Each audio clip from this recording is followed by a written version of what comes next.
Salut, bienvenue sur ma chaîne, bienvenue sur la chaîne Welcome to Canada Watneg. Je m'appelle Marie-Agnès et nous sommes à la deuxième partie de notre entretien avec Apollinaire qui, dans la première partie, nous a parlé de son intégration comme enseignant au Canada et il nous a distillé comme ça des mines d'or que nous avons enregistrées dans la première partie. Donc pour ceux qui n'ont pas visionné la première partie, je vous invite comme ça à rapidement aller visionner la première partie. Et la deuxième partie, c'est vraiment le système éducatif, l'intégration des enfants dans les écoles canadiennes. J'ai encore ici pour vous vraiment un expert, un pionnier dans l'enseignement, donc il va comme ça nous édifier parce que nous sommes nombreux à avoir des enfants ici, on est perdu, on ne sait même pas où commencer. Beaucoup d'entre nous ont étudié ailleurs, on n'est vraiment même pas familier avec le système éducatif canadien. Rebonsoir Apollinaire, merci pour le temps, donc précieux temps que tu accordes à nos abonnés et que la peine que tu prends à expliquer les nuances du système éducatif albertain. Donc, on va faire simple, hein. C'est vraiment une conversation. Moi, maman de 3 enfants, j'arrive au Canada, je suis perdue parce que je n'ai pas étudié au Canada, je ne sais même pas par où commencer. Une maman qui arrive avec ses 3 enfants, on commence par où? On les inscrit où? Oui, Marie-Agnès, un problème que beaucoup de parents sont confrontés, de nouveaux parents sont confrontés quand ils arrivent ici au Canada ou bien ici en Alberta. Donc, il y a toute une démarche lorsqu'on arrive ici en tant que parent. Contrairement à ce qui est fait ailleurs, que quand on arrive quelque part pour inscrire son enfant à l'école, on va directement dans une école pour aller rencontrer le directeur ou le proviseur. Ici, c'est tout à fait différent. D'accord. Nous avons ici des cas, par exemple, en ce qui concerne le conseil public. Je veux prendre par exemple de Calgary Board of Education. Je veux prendre le cas de Calgary Catholic School District, le conseil scolaire catholique de Calgary. Tu dois passer par le conseil scolaire. Le conseil scolaire a un service qui reçoit les nouveaux arrivants. Moi, j'ai fait ça différemment. Hein. Moi, je suis directement allée à l'école. Donc, vous allez dans le conseil scolaire, dans ce service spécialisé qui va évaluer votre enfant. C'est au terme de cette évaluation, avec tout l'entretien que vous avez avec eux, qu'ils vont vous envoyer donc maintenant dans l'école de votre région. De la zone. Là où vous résidez. Ah oui, je comprends maintenant la nuance. Je disais que j'ai fait ça autrement, mais je n'ai pas fait ça autrement. Pourquoi? Parce que moi, mes enfants sont nés ici. Et ils étaient à la garderie. Directement, ils sont allés à l'école et ils étaient déjà dans le système. Voilà. Donc, mais quand on vient d'ailleurs avec ses enfants, c'est ça la démarche. Lorsqu'on arrive au Canada et qu'on a des enfants en bas âge, et qu'on voudrait les inscrire à l'école, simplement là, comment est-ce qu'on s'y prend? C'est quoi la procédure? Je viens avec mes enfants, je voudrais les inscrire, qu'est-ce que je fais? Oui, qu'est-ce que vous devez faire? C'est tout simplement simple. Lorsque vous êtes un nouveau parent et que vous arrivez au Canada, ou vous arrivez d'une manière générale en Alberta, il y a des conseils scolaires qui ont des structures d'accueil. Donc, je veux prendre un exemple concret de Calgary. Nous avons le Calgary Board of Education, qui est un conseil scolaire public. Et nous avons Calgary Catholic School District, qui est un conseil scolaire catholique. Alors, si vous voulez inscrire vos enfants dans ces différents conseils scolaires, vous devez vous rendre dans ces conseils scolaires. Ils ont des structures appropriées d'accueil. Ils vont évaluer vos enfants. Et une fois que l'évaluation est terminée, ils vont vous recommander l'école qui est localisée dans la zone où vous habitez. D'accord. Et maintenant, il y en a aussi d'autres conseils scolaires. Je vais prendre comme le conseil francophone sur l'Alberta, où ils ont une plateforme. C'est à travers cette plateforme que vous allez faire l'application. Vous allez, n'est-ce pas, fournir les documents dont ils vous demandent. Et maintenant, ils pourront vous recommander dans une école. C'est le même principe. Où est-ce que vous habitez? D'accord. C'est toujours l'école de la zone. Oui, donc votre adresse de résidence a une importance capitale par rapport au choix de l'école. Ça, c'est par rapport au choix de l'école. Mais maintenant, quel type d'école? Parce que ici au Canada, du moins ici en Alberta, on a le choix entre inscrire ses enfants à l'école anglophone, à l'école francophone, à l'école d'immersion. Oui. C'est quoi les différences? Et après, c'est au choix de chaque parent de décider est-ce que je veux mettre mon enfant à l'école anglophone, à l'école francophone ou dans une école d'immersion. Mais c'est quoi les différences? Je sais que dans d'autres provinces, c'est un peu différent, mais c'est quoi en fait la différence entre l'école anglophone, l'école francophone et l'école d'immersion? Oui, il y a effectivement des différences, il y a des petites spécificités. Ce que j'appelle les conseils scolaires publics. Vous avez l'exemple de Calgary Board of Education. Vous avez l'exemple de Edmonton Public School. Ce sont des écoles ouvertes à tout le monde.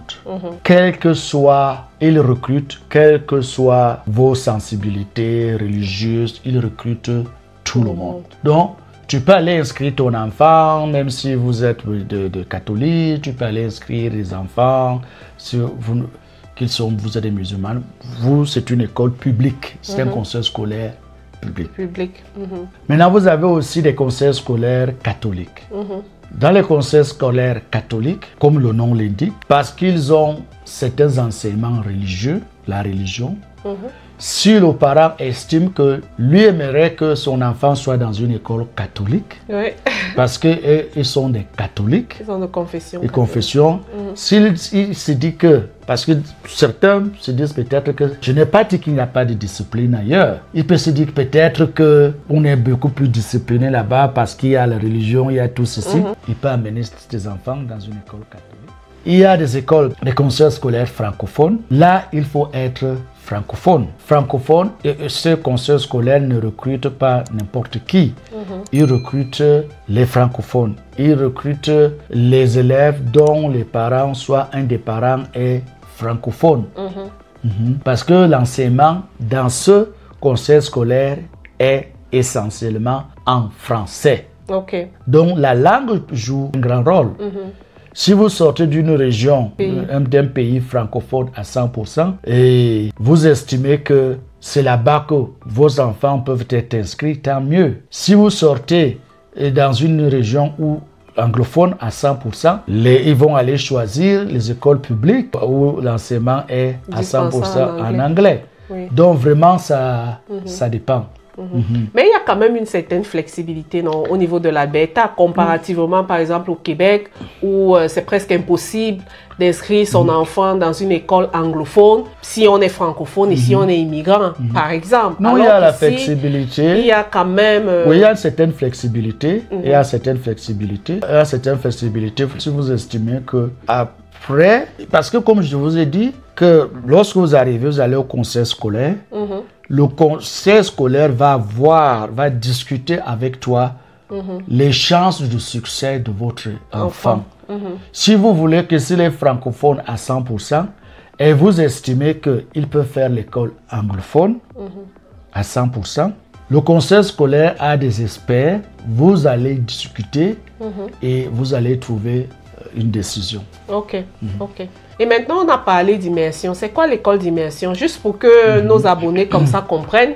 Parce qu'on sait qu'il y a l'école d'immersion, l'école anglophone, l'école francophone. C'est quoi l'immersion? L'école d'immersion, si je peux le dire entre guillemets, c'est en quelque sorte ce qu'on appelle les écoles bilingues. Une autre manière de les appeler. Des écoles bilingues. Dans ces écoles, quand je parle d'immersion française, parce qu'il y a aussi des immersions en espagnol.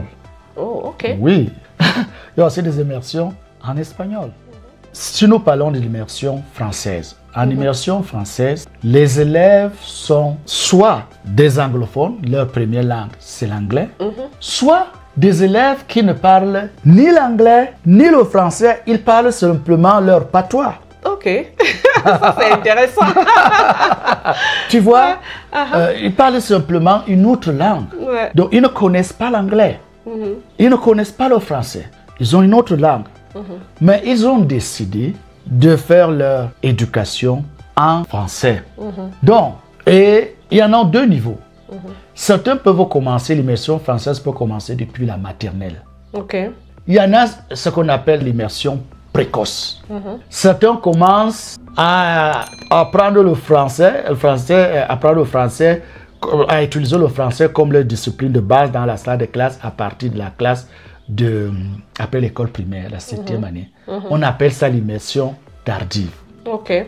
Mais quand ils arrivent, ceux qui ont commencé en 7e année et ceux qui ont commencé à la maternelle, quand ils arrivent en 9e année, ils sont ensemble. Ah, d'accord. Wow. Oui. Et ils tiennent? Tu sais, c'est quand tu as beaucoup de difficultés que tu travailles beaucoup plus. Ok, oui. Parce que l'expérience a montré que ceux qui commencent précocement, ils sont imbus d'eux-mêmes, ils se disent qu'ils connaissent déjà le français. Voilà. Ils essaient un peu de baisser le niveau de travail. Par contre, ceux qui sont arrivés, ils ont fait toute l'école primaire en anglais à 100%. Et à partir de la seconde, à partir de la 7e année, ce que nous appelons chez nous, ailleurs, la classe de 6e, entre dans le système où tout est enseigné en français. Ces élèves-là savent leurs limites. Alors, c'est des enfants qui travaillent très fort. Et moi, j'avais dans mes salles de classe, parfois mes meilleurs élèves, en 9e année de sciences, c'était les élèves qui ont fait l'immersion précoce. D'accord. Ok. Donc, maintenant qu'on a défini les différents systèmes... L'immersion, je vais dire l'immersion tardive. Tardive, voilà. Oui. Les différents systèmes. Comment est-ce qu'on fait pour s'assurer, en tant que parent, qu'on fait le suivi de l'enfant? Parce qu'on s'entend que les systèmes peuvent varier, surtout pour ceux qui viennent, par exemple, qui immigrent ici au Canada, qui sont confrontés à un système qui est totalement différent, le système d'évaluation, le système même scolaire, les programmes scolaires. Comment est-ce qu'on s'assure que notre enfant n'échoue pas? Oui, c'est très important. C'est une question pertinente que vous posez. Parce que ici, le système donne déjà une place de choix, une place très importante aux parents. Le parent doit savoir que le parent qui est en Alberta doit savoir que le système éducatif de l'Alberta lui a donné de très grandes responsabilités. Et pour assumer ces responsabilités, il y a plusieurs moyens de le faire. Okay. Dans un premier temps, quand il arrive, comme nous l'avons dit, l'information est d'une importance capitale. Il doit donc d'abord savoir comment fonctionne le nouveau système où il a amené son enfant. Comment fonctionne. Et à travers les organisations, à travers les communautés, à travers des questions qu'il doit poser aux amis, à tous ceux qui peuvent l'entourer, savoir comment ça fonctionne. Ouais. Deuxièmement, étant donné qu'ici, la relation entre enseignants et parents est très importante, c'est cette relation-là qui permet la réussite de l'enfant. Il doit s'approcher des enseignants. Okay. Il doit s'approcher des enseignants et à chaque fois demander à l'enseignant comment il peut aider à la réussite de son enfant. Comment il peut aider. L'enseignant va lui dire comment ce qu'il y a lieu de faire. Il doit rencontrer un enseignant pour savoir comment son enfant se comporte dans la salle de classe. Et mon expérience a montré que, en tant qu'enseignant de la salle de classe, a montré que quand un enseignant a des contacts permanents avec le parent et que l'enfant le sache, c'est que papa ou bien maman a des relations permanentes avec le parent, il se comporte d'une manière bien dans la salle de classe. Wow. Si l'enfant sait que, quel que soit ce qu'il fait, le parent ne sera pas informé, il ne va pas réagir. C'est le plus turbulent de la salle de classe. Mais dès qu'il sait que tu vas, en fin de journée, tu vas prendre le téléphone, tu vas appeler le parent par rapport à son comportement de la salle de classe, il va essayer de faire ce que tu lui demandes de faire dans la salle de classe. Donc le parent doit maintenir ce contact permanent-là. Avec l'enseignant. Ça permet le contrôle du comportement disciplinaire de l'enfant dans la salle de classe. Et de deux, il peut également demander à l'enseignant s'il peut permettre à son enfant de reprendre certains tests, de reprendre certains projets pour améliorer les notes. Oui. Très important. Très important. Ok. Bon, maintenant, toi qui as enseigné au Cameroun et l'enseignement ici, si tu devais comparer les deux systèmes, qu'est-ce que tu dirais? Les deux systèmes, pour comparer les deux systèmes, il y a certainement... De manière sommaire, hein, de manière sommaire. Je ne pas dans trop de détails techniques là.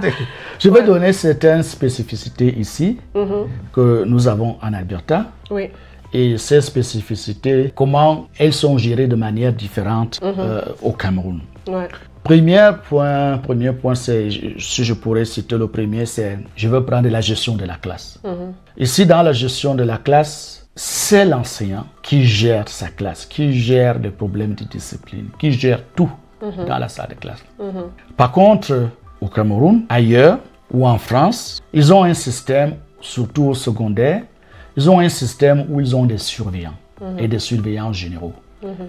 Ce sont les surveillants généraux qui gèrent les problèmes de discipline. Ouais. Tu vois? Donc ici, il faut être qualifié vraiment pour gérer tout ça dans ta salle de classe. Ouais. Le deuxième élément peut être par exemple le problème de la pédagogie qui est utilisé. Ouais. Ici, le grand mot clé, ils veulent quand tu appliques dans la salle de classe, quand tu fais même une interview, quand on veut te recruter comme enseignant, on te pose la question suivante. Est-ce que tu connais ce qu'on appelle différenciation? Okay. Donne-nous un exemple où tu as différencié ton instruction. Ouais. Donc ici, ce mot-là veut tout simplement dire que comment tu as mené le processus enseignement-apprentissage en tenant compte des besoins particuliers des enfants. Okay. Et ceci est très facile ici parce que nous avons des effectifs. À l'époque, quand je venais, la moyenne des effectifs de la classe était entre 15 et 20 élèves. On était là. Mais ailleurs, la moyenne était de 60 à 70 élèves. Ça devait donc beaucoup plus compliqué. Et l'accent de la mettre sur la différenciation là-bas était beaucoup plus difficile. Donc, c'était vraiment difficile. Il y a cet aspect qui fait la différence. Il y a aussi cet aspect sur le plan du matériel. Le matériel pédagogique, le matériel didactique. Ici, nous avons des salles de classe, par exemple, qui ont doté des smartboards, des tableaux intelligents. Et c'est une technologie que tu dois t'approprier sur place et tu dois apprendre à pouvoir l'utiliser. D'accord. Si tu ne l'as jamais utilisé, c'est un problème. Ouais. Il y a l'évaluation, le système d'évaluation. C'est-à-dire ici, l'évaluation, c'est beaucoup plus les pourcentages. L'évaluation, quand on veut savoir si l'élève, on appelle ça dans le jargon pédagogique, l'évaluation sommative. Cela veut dire qu'on veut savoir si effectivement l'élève a appris, n'est-ce pas, ce qu'on a enseigné. Ouais. Est-ce qu'il est capable de faire quelque chose qu'on lui a enseigné de faire. Oui, donc on veut prendre une décision. On veut savoir est-ce que c'est bon ou c'est mauvais. Ici, on utilise beaucoup plus les pourcentages. Au pays, au Cameroun, on utilise plutôt les notes. Les notes, ouais. Oui, 12 sur 20, 13 sur 20, 15 sur 20. Ouais. Et ce qui fait aussi la différence ici, c'est que on ne compare pas la performance de l'élève par rapport à l'autre élève. Par contre, au pays, les élèves sont classés. Premier, deuxième, dernier. Ouais. Donc, c'est ça. Donc, le système d'évaluation vraiment est différent. Comment est-ce qu'on s'assure maintenant que son enfant suit, son enfant tient, son enfant n'est pas à la traîne en tant que parent? En tant que parent, le seul moyen, le seul moyen de le faire, c'est de regarder ses notes. Il a eu quel pourcentage à l'interrogation, au test? Il a eu quel pourcentage? Oui, mais parfois on a tendance un peu à caresser vers le sens du poil, à embellir certaines choses. Parfois tu vas à l'école, on te dit non, l'enfant, il s'adapte. Ils ont des termes en fait pour essayer d'embellir et ça peut laisser croire que l'enfant tient, il a le niveau, mais après, on est surpris que l'enfant ne puisse pas peut-être faire les facultés qu'il veut à l'université parce qu'il a traîné un certain nombre de lacunes. Oui. Comment est-ce qu'on fait pour s'assurer que ce n'est pas le cas? Ce n'est pas le cas, c'est pour ça qu'il faut être, comme j'ai déjà dit, la constance dans le suivi. Okay. Et il faut être aussi, j'avais des cas parents qui étaient critiques. Il faut être aussi assez critique. Ne pas avoir peur d'être critique. Peur. Oui, ne pas avoir peur. Mais pas une critique sauvage. Non, il faut être gentil. On peut faire une critique, mais bien habillée, constructive. Ouais. Oui, ce n'est pas exclu de dire c'est pour ça qu'on a mis en place les interviews enseignants. Parents. Okay. Durant l'année scolaire, en montant, je crois qu'il y en avait 3, mais je crois qu'il y en a peut-être 2. Maintenant, il y en a 2. Il y a d'abord au début de l'année scolaire, je crois qu'il y en a 3. Au début de l'année scolaire, cette interview enseignant-parents permet l'introduction aux familles de se connaître, l'enseignant de se connecter aux parents, l'enseignant d'expliquer aux parents ce que l'élève va apprendre,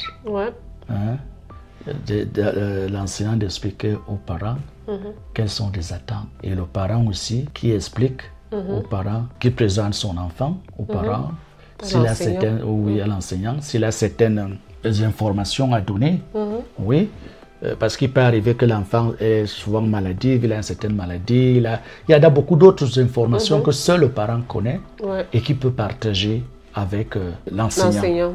Voilà, ça c'est au début de l'année. Il y a une connexion au début de l'année. Donc le parent doit maintenir cette connexion.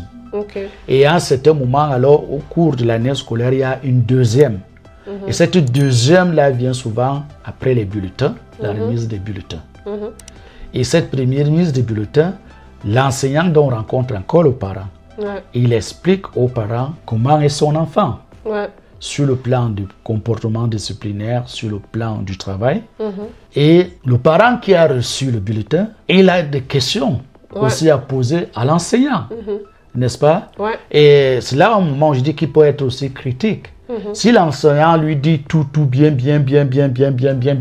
il peut donc d'une manière ou d'une autre, de manière assez critique, lui poser aussi des questions. Donc, voilà à peu près. Mais l'essentiel, c'est maintenir cette connexion, poser des questions, voilà. Et ça va aider certainement l'élève, à l'enfant de réussir. Et pour les parents qui n'ont pas étudié ici, qui ne connaissent pas le système, comment est-ce qu'on oriente son enfant? Comment est-ce qu'on l'aide? Puisqu'on n'est pas familier, bon, c'est clairement que tu vas me dire de se rapprocher de l'école. Oui, disons que pour un parent qui n'a pas... Parce que bon, la majorité même des parents n'ont pas étudié ici. Tu vois, non? La majorité des parents qui n'ont pas étudié, c'est comme j'ai dit, qu'il revient donc à toi, en tant que parent qui n'a pas étudié ici, de chercher l'information. Comment fonctionne le système. C'est à toi. Et il y a des structures, comme j'ai dit, des structures en place. Il y a des structures, d'abord des structures en place. Les conseils scolaires sont là. D'accord. Tu peux aller au conseil scolaire. Tu leur dis que tu es nouveau, un nouvel arrivant. Tu ne comprends pas bien le système. Est-ce qu'ils peuvent t'expliquer? Ou tu vas tu rencontres le principal, l'école là où il y a ton enfant. Et il ne faut pas avoir peur. Tu lui expliques, tu lui dis ça. Il va te donner. Il va te dire comment l'école fonctionne. Il sera même très content. Ils sont très contents quand on leur pose ce genre de questions. Donc on invite vraiment les nouveaux arrivants, les parents qui ont les enfants en âge d'être scolarisés, qui ne connaissent pas comment fonctionne le système éducatif, le système scolaire ici, vraiment de se rapprocher auprès du conseil scolaire et puis du corps enseignant et de poser leurs questions. Poser leurs questions. Donc c'est comme ça. Il y a même au sein des écoles, le conseil des parents. Au sein des écoles, de cette école-là, qui travaille avec l'administration de l'école. Le parent peut rencontrer son conseil des parents de son école, exposer ses problèmes. Par exemple, le conseil scolaire est saisi sur le système éducatif, qu'il y a des parents qui ne comprennent pas bien comment on fonctionne, que c'est différent comparé par rapport là où ils viennent. Surtout le système de notes. Alors, le conseil scolaire, le principal va donc, le conseil des parents de cette école, pendant des réunions avec l'administration, va exposer le problème à l'administration. L'administration va donc chercher comment informer les parents. Donc il y a cette voie-là. Ça c'est une voie formelle. Il y a les voies informelles, tu vois. Il y a des voies informelles. Par exemple, moi, dans le cadre de l'association camerounaise canadienne de l'Alberta, j'ai fait des exposés aux nouveaux arrivants qui sont arrivés et qui aimeraient savoir comment fonctionne le système éducatif. Je leur ai dit comment ça fonctionne. Donc voilà un système un système informel où on peut avoir l'information. D'accord, oui. ok. Oui. Donc, je crois qu'on a beaucoup parlé du système scolaire ici au Canada et en Alberta en particulier. On va conclure cette vidéo. Merci beaucoup d'avoir pris le temps de répondre à toutes nos questions. Si tu avais un conseil que tu donnerais aux parents de nouveaux arrivants qui arrivent au Canada et qui sont inquiets et qui ne savent pas trop comment orienter leurs enfants et qui veulent que leurs enfants réussissent dans ce système-ci, quel serait ton conseil et un mot pour la fin en fait? Oui, avant le mot de la fin, je voulais d'abord vous dire merci. Vous dire merci beaucoup pour cet entretien que vous avez maintenu de bout en bout. L'entretien. On essaye.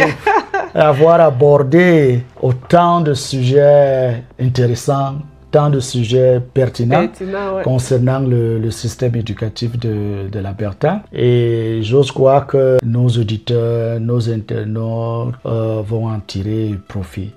Alors, comme dernier conseil que je donnerai aux parents, c'est que chaque parent doit savoir que le système éducatif de l'Alberta a ses spécificités. Okay. Et il doit chercher quelles sont ses spécificités. Et c'est parce qu'il saura quelles sont les spécificités de ce système éducatif qu'il pourra mieux soutenir leurs enfants pour pouvoir les permettre de réussir. D'accord. Et je prendrai quelques exemples. Nous avons tout à l'heure parlé de l'information. Ils doivent aller à la recherche de l'information. Et numéro 2, ce que j'aimerais dire, ils doivent s'impliquer effectivement dans l'éducation de leurs enfants. Et cette implication va permettre aux élèves de réussir. Par exemple, ils doivent savoir discuter avec les enfants ce que l'enfant pourra faire dans l'avenir. C'est parce que l'enfant sait ce qu'il va faire dans l'avenir qu'il pourra choisir des cours spécifiques au secondaire. Parce qu'à l'université, donc le parent doit être au courant de tout cela pour mieux orienter son enfant et faciliter sa réussite. Ok. Ben, merci beaucoup Apollinaire. Merci d'avoir suivi ce brillant exposé. J'espère que vous en avez tiré profit, que ça vous a éclairé. Si vous avez des questions, n'hésitez pas de les poser. J'adresserai les questions à qui de droit le moment venu. Et surtout, n'oubliez pas de souscrire à ma chaîne, de vous abonner pour un maximum d'informations. Bye. Au plaisir. Au plaisir.